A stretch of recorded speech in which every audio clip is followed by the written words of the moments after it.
Welcome back to 7 Minutes in Biblical Studies, where we explore the beauty, structure, and theological depth of the Scriptures, one passage at a time. Today, I'm going to be turning us to Proverbs chapter 9, which is a literary and theological masterpiece that sits at a decisive turning point in the book of Proverbs. Through the use of personification, poetic symmetry, and a mirrored structure, Proverbs 9 sets before us a vivid choice. That choice is this: will you heed the call of Lady Wisdom or fall into the trap of Lady Folly? This is more than poetry. It's a spiritual fork in the road. And what you do with this chapter affects everything else that follows. Context and canonical placement. Proverbs 9 concludes the introductory section of the book of Proverbs, which runs from chapters 1 through 9. This unit lays the foundation for what biblical wisdom is: not merely practical skill, but reverent obedience to the Lord. Before launching into this short proverbial sayings that follow the chapter, the author pauses to offer a final poetic appeal, and I would argue it's brilliant. The chapter is structured into three movements. The first movement is Lady Wisdom's invitation that spans from verses 1 through 6. The second movement is a reflection on how people respond to wisdom that spans from verses 7 through 12. And the last movement, Lady Folly's invitation, that spans from verses 13 through 18. This is not accidental. It's intentional, a carefully constructed parallelism where the two women represent two ways of life. The structure itself underscores the weight of the choice. And as we'll see, this structure doesn't just compare wisdom and folly. It critiques how seductive foolishness can look when it mimics the truth. Lady Wisdom's invitation. Let's begin with Lady Wisdom in verses 1 through 6. Now, she builds her house with 7 pillars, symbolizing completeness. She prepares a banquet, slaughters her own animals, mixes her own wine, and sends out her own maidens. Everything about her is marked by preparation, abundance, and hospitality. Her call echoes throughout the city. She says, "Whoever is simple, let him turn in here." Her invitation is not for the elite, it's for the simple, those who lack direction, those still open to instruction. And her offer is deeply covenantal. We know that by the language of the text. Words that sound like this: "Come, eat of my bread, and drink of the wine I have mixed." This isn't just about dinner.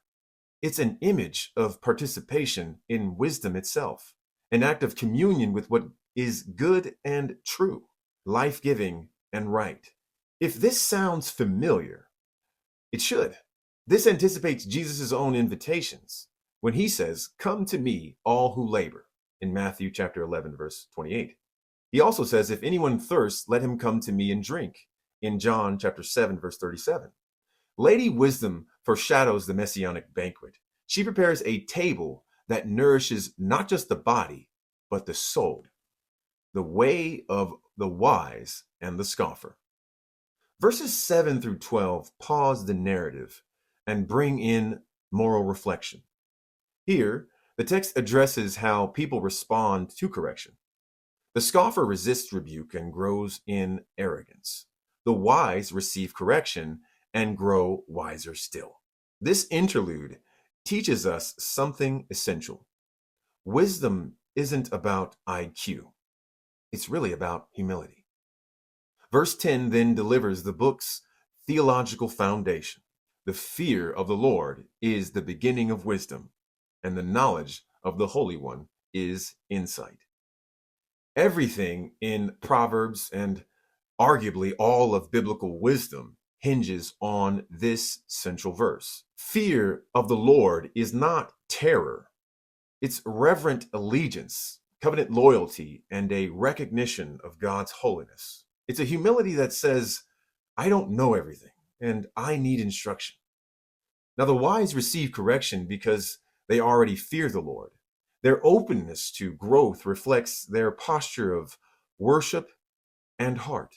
Lady Folly, the parody of wisdom. Now we meet Lady Folly in verses 13 through 18. She is loud and seductive. But where Lady Wisdom builds and prepares, Lady Folly is lazy and deceitful. She doesn't prepare anything herself. She offers stolen water and secret bread, which are symbols of hidden sin and illicit pleasure, and spiritual shortcuts. And like wisdom, she also calls to the simple. She uses the same language. Whoever is simple, let him turn in here. This is key. Lady Folly mimics Lady Wisdom's language, but it's a parody. Her house may look inviting, but verse 18 reveals the truth. It says, the dead are there. Her guests are in the depths of Sheol. This is the brilliance of Proverbs chapter 9. The structure itself forms a chiasm. The first and third sections mirror each other, while the center, verses 7 through 12, is the turning point, the message. Your response to correction determines your destination, theological reflection, and contemporary application. So, what's at stake in this chapter? I would argue everything. We have 2 houses, 2 invitations, 2 feasts, and 2 destinies. Lady Wisdom offers communion. Lady Folly offers consumption. One gives life, the other leads to death.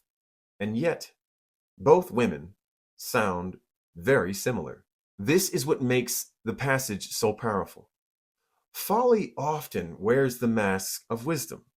It's loud, persuasive, and culturally normalized. But friends, its fruit is rotten. So, how do we know which voice we're following? The center of the chiasm tells us, fear of the Lord. Are you humble enough to be corrected? Do you seek God's ways even when they confront your own desires?